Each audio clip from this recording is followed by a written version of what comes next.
श्रीमान हौसला जी, गांव में लोग कहते हैं कि जब मेढ़े खेत खाए तो रखवाली कौन करे, तो ऐसी मेढ़ से भी हमारे देश के लोकतंत्र का सौदा कोई पैसे से नहीं कर सकता। इस चुनाव में यह संदेश देने की आवश्यकता है। एक बार पुनः मैं निवेदन करता हूं, भारी बहुमत से भारतीय जनता पार्टी के प्रत्याशी श्री अरुण कांत यादव जी को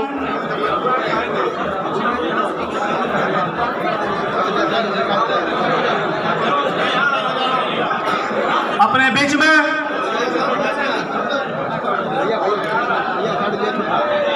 जिलाध्यक्ष प्रवीण कुमार गुप्ता जी, कामेश्वर सिंह जी, प्रदेश अध्यक्ष किसान मोर्चा शकुंतला चौहान जी, प्रदेश मंत्री अरुण कांत यादव जी, प्रत्याशी स्थानीय निकाय चुनाव शाहजहां राय जी। 1500 से ज़्यादा हमारे भारतीय जनता पार्टी के कार्यकर्ता, और मैं तो देख रहा हूँ कि खाली मऊ जिले के नहीं, आजमगढ़ जिला तो जैसे कि एक हो गया है, पहले विभाजन जैसा कुछ रह ही नहीं गया है। आजमगढ़ और मऊ एक जैसा, आजमगढ़ से कई लोग, कई गाड़ियाँ, कई 100 कार्यकर्ता हमारे साथ मऊ भी आए हुए हैं। और मैं देख रहा हूँ कि अगल बगल के ज़िलों के भी कई कार्यकर्ता भारतीय जनता पार्टी के यहाँ हैं।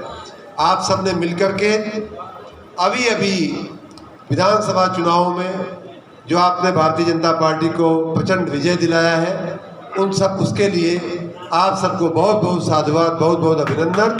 आप सबके मेहनत के कारण ही भारतीय जनता पार्टी की 2/3 बहुमत के साथ सरकार बनी है।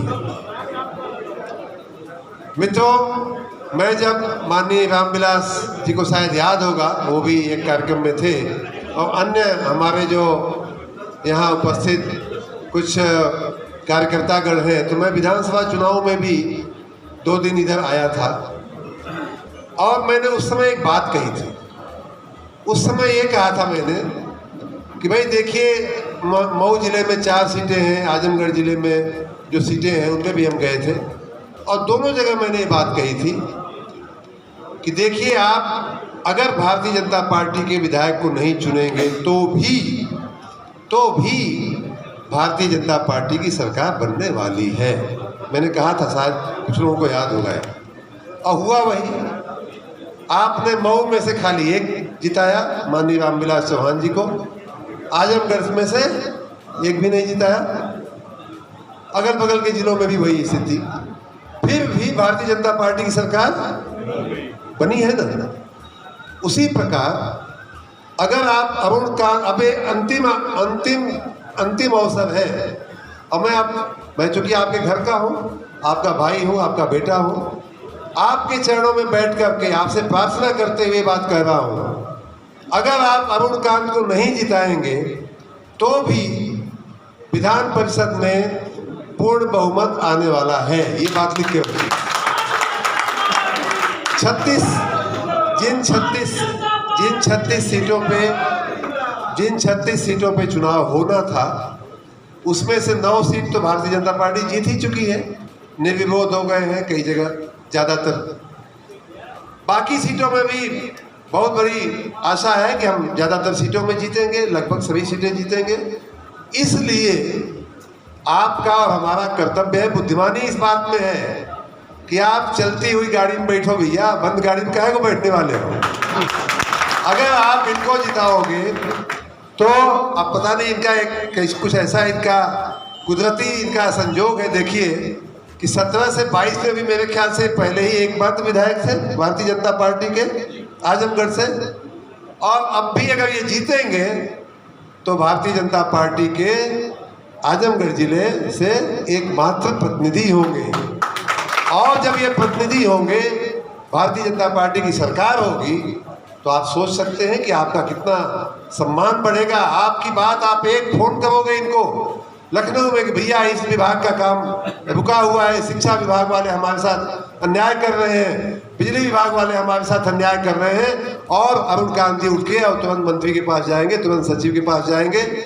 यहाँ तो मऊ में तो फिर भी एक रामविलास जी मिल गए आपको, वहाँ एक तो कम से कम दीजिए, तो इस क्षेत्र की आवाज़, मऊ और आजमगढ़ की आवाज़ राजधानी में पहुँचनी चाहिए। देखिए, कई बार मैं पहले भी ये बात कह चुका था। आज माननीय अरुण जी उस बात की तरफ इशारा भी कर रहे थे, मैं उसमें बहुत डिटेल में नहीं जाऊंगा। लेकिन कई बार हम लोग तुरंत के स्वार्थ में पड़ जाते हैं, तुरंत की बातों में आ जाते हैं। कहीं जाति का मतलब वो हो जाता है तो कहीं अन्य किसी स्वार्थ में हम पड़ जाते हैं। लेकिन आपके सामने, आपके और हमारे सामने चुनौती ये है कि आप आज एक हफ्ते का फायदा देखोगे कि आने वाले 5 साल का फायदा देखोगे। बोलिए फायदे में क्या है? 5 साल जो सरकार चलने वाली है, आज ये चुने जा रहे हैं। इसका मतलब कि सरकार, योगी सरकार के पूरे कार्यकाल में ये एमएलसी रहने वाले हैं, पूरे कार्यकाल में आपका प्रतिनिधित्व करने वाले हैं। और ऐसे समय में जबकि डबल इंजन की सरकार चल रही है पूरे देश में और पूरे राज्य के समेत, जब डबल इंजन की सरकार चल रही है, चलने वाली है अगले 5 साल 10 साल, तो ऐसे में हम लोग अलग हों, हम लोग किसी इधर उधर के व्यक्ति को दे करके अपने मताधिकार का एक तरह से नुकसान करें, जाया करें उसको, ये हमारे आपके लिए कोई फायदे का सौदा नहीं है मित्रों। इसलिए मैं पहले भी बार बार दोहरी घाट में कहा गया, मऊ में कहा गया, कई बार मैं पूरे 1 साल से ये बात कर रहा हूँ कि आप अपना स्वार्थ तो पहचानो। आपका स्वार्थ किस में है, फायदा किस में है, आपके क्षेत्र का विकास कैसे होगा, आपके बच्चों को नौकरी रोजगारी कैसे मिलेगी, इन सब बातों में भाई हम कब जोर देंगे, कब सोचेंगे इन बातों को। हम अभी भी छोटी छोटी बातों में अटके हुए हैं, उसमें हमें नहीं पड़ना है।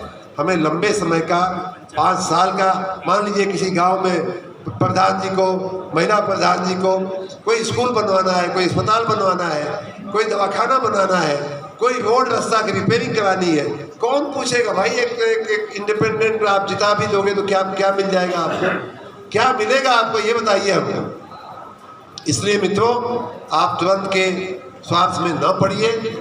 आपका जो भी कोई आपको भरमा रहा है, उसके भरमावे में न आकर के, उसके छलावे में न आकर के आप अपना लंबे समय का हित देखना हमारे आपके हित में होगा। एक और बात मैं कहना चाहूँगा, वो ये है कि हमने इस तरह के अवसरवादिता का हम शिकार होते रहे, राजनीतिक अवसरवादिता का हम शिकार होते रहे हैं, और इसीलिए पूर्वांचल में हम पिछड़े रह गए। पूर्वांचल में मैं भारतीय जनता पार्टी का एमएलसी था, आज मंत्री हूँ, फिर भी ये बात कह रहा हूँ कि हम लोग पूर्वांचल के लोगों की राजनीतिक जो दृष्टि थी उसको हम सही नहीं रख पाए। जाति के चक्कर में हमने वोट दिया, अन्य लुभावने नारों के चक्कर में हमने वोट दिया, अन्य प्रलोभनों के चक्कर में हमने वोट दिया, और यही कारण है कि पूर्वांचल की स्थिति राज्य के अन्य हिस्सों की तुलना में भी और देश के अन्य हिस्सों की तुलना में, इस नेतृत्व ने, माननीय नरेंद्र मोदी जी ने, माननीय मुख्यमंत्री श्री योगी आदित्यनाथ जी ने, माननीय प्रदेश अध्यक्ष जी ने, माननीय राष्ट्रीय अध्यक्ष जी ने, और तमाम भारतीय जनता पार्टी का जो नेतृत्व है और कार्यकर्ता है, संगठन है, उन लोगों ने आपके मऊ के एक छोटे से गांव से आने वाले बेटे को जो सम्मान दिया है, उसमें आपका भी बहुत बड़ा आशीर्वाद उसका है।